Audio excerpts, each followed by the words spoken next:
So the scripture this morning comes from John chapter 8, verses 12. When Jesus spoke again to the people, he said, I am the light of the world. Whoever follows me will never walk in darkness, but have the light of life. And what is the point of having the light? It's not to hide it from the world or to hoard it for ourselves, right? But to let it shine. Everything we should do Everything we do as metaphysicians, as spiritual people, should aim towards this object, in my opinion. And when we achieve this, whether it be momentarily, situationally, or ultimately forever, we know that everything falls into place. Think about it. The moment your inner light, your innate inner divine light, shines out of yourself in any situation, it seems everything else falls into place. Now, here I am asking you about light when we are in the darkest part of the year, and the days technically may be getting longer because we just crossed the summer solstice, but we have a good 7 or 8 weeks of darkness ahead of us, and the snow has yet to begun to fall. And winter is the time when animals, including us, start to hibernate. And hibernation is we prepare through the fall with the harvest, and then we we live off of what we harvest. If we were bears, we would just hibernate off of the fat we gathered from the land.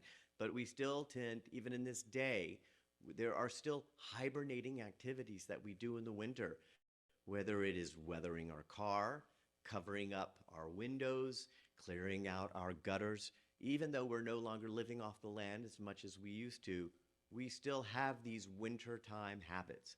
We still are hibernating. And it is interesting because with the less light, that we think about this symbolically and spiritually. And this is when I was reminded with this image here in the stained glass window. And I've used it many things. To me, in some sermons, I've used it to reference the old Greek philosopher Diogenes, who went around the market with a lamp trying to find one worthy, one genuine, honest man.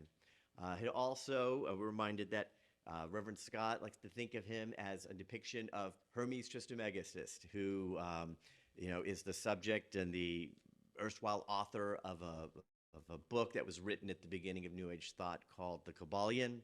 But to me, he most represents, and if you look on the cover of your bulletin, a card from the tarot deck, which was, I think the modern version of that came into being in around the 1500s. And if you look, this is the Hermit. And the Hermit card symbolizes something very interesting.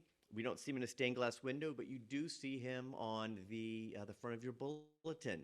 He is a lone man in robes, so you know that robes signify some kind of spiritual person, somebody who's in a service. And he's standing atop a snowy mountain in the most traditional depictions. He's alone. He's isolated on top of a snowy mountain. So we know, again, he's in the dark of the winter. And he holds forth a lantern. Now, he's also holding a staff, which in Tarot, I had to go back to some of my sermons, some of my classes in ministry. But the Tarot, the staff or the wand, they sometimes call it, is a symbol of manifesting whatever we need to do to innovate, to create, to motivate ourselves, to move forward, to build action. And that is what the staff means. But yet here he is with his head down. So he's not yet looking out in the world. He's hermit. He's looking within. But yet he still has this lantern out. And this is what I love about, and you can see it not so much in this window, but you can definitely see it in the art on the bulletin. And there are some where the light is specifically going two ways, out and in. And so you can see that this hermit is illuminated. So the light is coming back towards him. There's self-light, but there's light out upon the world. And this is a great thing for even then when we're reflecting and we're looking inward. The ultimate is that light within, but the light going out into the world.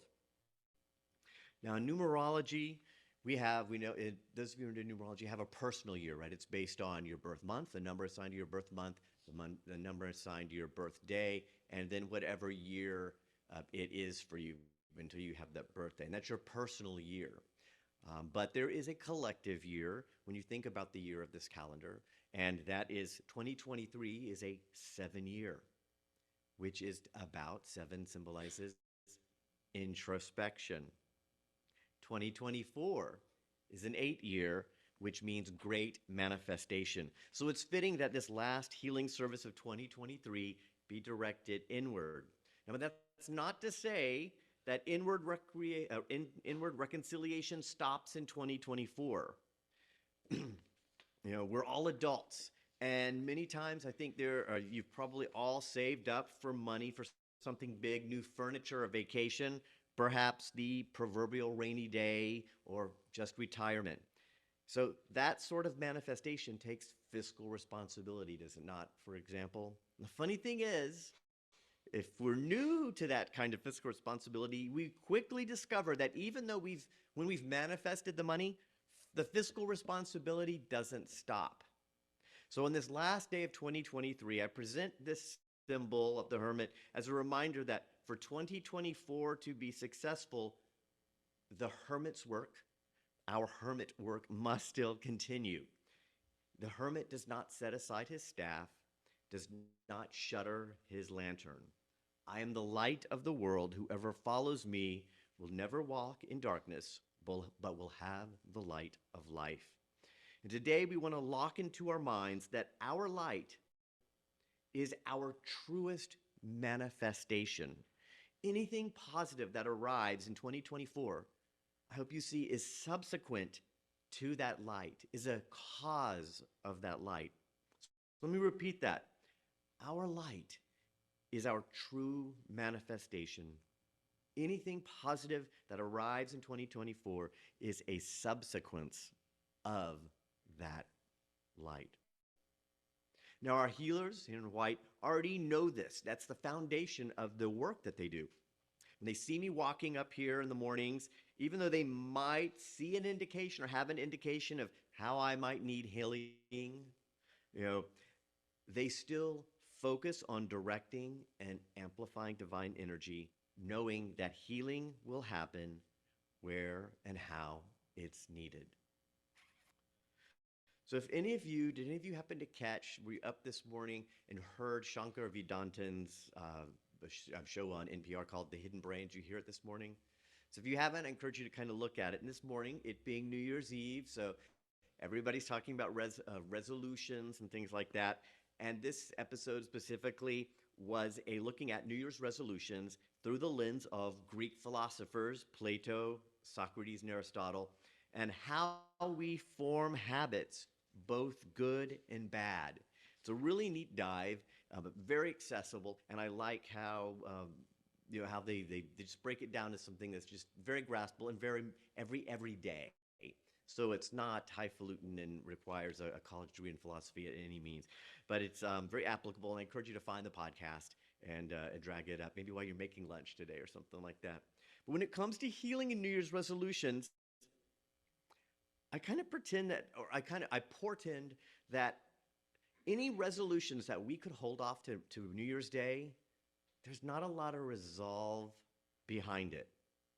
If you think about it, if it's important, when it comes to new habits and resolutions that matter, how many of you could imagine saying, okay, in 2024, I'm not going to let people take advantage of me. In 2024, I'm going to express love to other people. Think about it. If there was real resolve there, the moment you had that thought, that would be the moment I stopped letting people take advantage of me. That would be the moment I expressed love more fluidly. Because if there was real resolve, I would not be able to hold that back. Otherwise, it was I should do this. And I hate that word as somebody who's been in the job, and you do, and you're having a discussion with some kind of problem at work, and people say, well, what's supposed to happen, what they should be doing, and eventually you learn there's no pointing in discussing that because we're not going to discuss the reality. How do we work with what's really going on here? So there's a lot of New Year's habits that we want to put on ourselves. But I know that there are many times in my life where going to seminary, I should go to seminary. I should go to seminary. And one day I didn't say, January 1st, 20, I don't even know what it was, probably 20 something, it was like 15 years ago or so. I'm going to go to seminary. No, one day I just was like, it's time. I got on the internet and started asking questions. One day I realized, that my health was bad. My blood pressure was high. My blood sugar was high. My body fat was worse than a Milky Way. Yeah, if you need to snack on something, you would have been more healthy making it just snacking on a Milky Way than me. That's how I'm a body fat kind. And one day I just realized it's time, and I'm going to eat better. I'm going to stop. It's just weird. I'm going to give up McDonald's. I didn't wait till January 1st. One day I just realized it's time. So we do know that saving things for New Year's Day is kind of arbitrary. And there's a wonderful symbol about that just out there in the narthex. We were discussing what is the benefit of this day? And yes, there is this wonderful thing, and I can't think of any other event really on this planet where 90% of us probably on this planet are around the same time of the clock are celebrating something. So there is something wonderful and marvelous about it. But to attach something with even greater portent into it, such as, improvement. Honestly, if you can put it off till January 1st, there's probably not a resolve for it. But spiritualist metaphysicians, it is a call during the winter to do this reflection and see, what can I do? How can I heal and bring myself forward? So there still is value in the New Year's resolutions if you go about it properly and go it from a genuine perspective with genuine intent and find something that actually has resolve with it. You can use this day to unearth something. And that's what I hope we experience today during the healing service of this portion. Not something that you're going to put on a laundry list of things you should or ought to do, but something that is revealed to you that you can do to help your light shine upon the world. But how often have we spent the bandwidth doing something that we think we should do? I look at the trusty trail bike, the dusty trail bike. It's not trusty, it's dusty trail bike in the corner of my bedroom that I got for Christmas about 10 years ago. And I'm not even going to bother to resolve to ride it in 2024. I'm not even going to fall for that. So experts in these areas and talk about, if you're going to do something like this, keep it simple and keep it sustainable. Keep it simple so that it can be sustained. The woman in the podcast with Shankar Vedanta realized, she says, I'm in my 5th decade now and I'm not as balanced as I used to. What can I do? And she resolved that when she brushed her teeth with her electric toothbrush, which had a 2-minute timer on it, she would stand on one leg. And it had a button. So every time she's supposed to switch, like parts of her mouth, a button every 30 seconds, she would switch legs. And she did that every time she brushed her teeth. Something easy to do and something sustainable. And she has found it, that has made a big difference in her life, but it was something small and something she could carry on. So much better than the woman I also heard on the radio station say, I have a kayak that I bought, and I resolve, that it's been sitting in my garage, and I resolve in 2024, I'm going to finally start kayaking. Yeah, right. How much money did you already spend on that kayak? And if that hasn't happened, to me, that's the telescope. I've won it since I was a little boy, and I spent $1,200 on 3 years ago. And it hasn't. I've used it like 3 times. So, yeah, where is the resolve on there? And so this kind of goes, keeping it simple and sustainable. This goes for spiritual resolutions. Letting our light shine upon the world is a magnificent and grand concept, is it not? And it's prone, if we're not careful, to magnificent and grand measures. But I propose that we keep the measures simple and sustainable. Now, all of you, I know you can think and you celebrate yourself, you have value for yourself, and you know.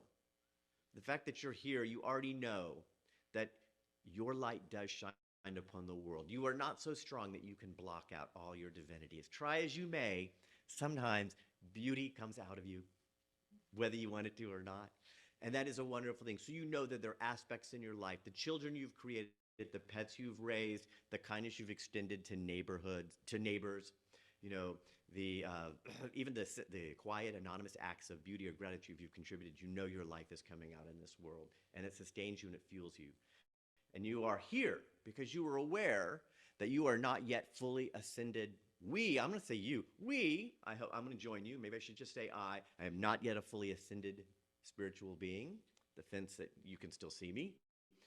And so there are still aspects of my life here, my existence here, where my light does not necessarily project out on the world. Depends on the circumstances, the person I'm dealing with, maybe the job I had at the time. Today, if you can think about one small way, new way, you can let your light shine upon the world, even if it's just a pinprick, probably all the more sustainable.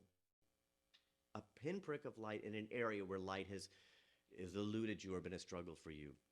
But then in this service, I'm going to put out the intent, but let Spirit do the divine do what it needs to do at the moment.